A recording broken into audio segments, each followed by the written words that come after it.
એક એક રોડ તમે જોઈ લો, આમ જો એક પણ ખાડો ન જોવા મળે, જોઈ લો ચારે કોઈ ગમે ત્યાં તમારે જેને જોવું હોય ને જોવા મળો.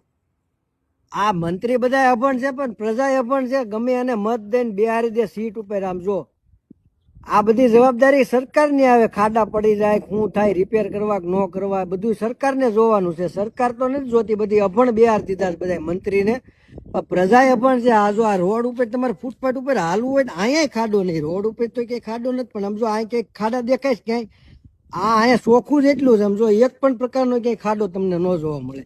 આ પ્રજાને નથી ખબર પડતી કે હવે આપણે સમજીએ, કેદી સમજવું તમારે? હવે સમજી જાવ, આ ખાડા વાળી જિંદગી કેટલાક દી જીવવાની છે. આ જો ઓલી ગાડી આવે, આમ જો કેમ જાય છે, ક્યાંય બ્રેક જ નહીં કરવાની. આમ જો કે ખાડો આવે બ્રેક કરવાનો ને.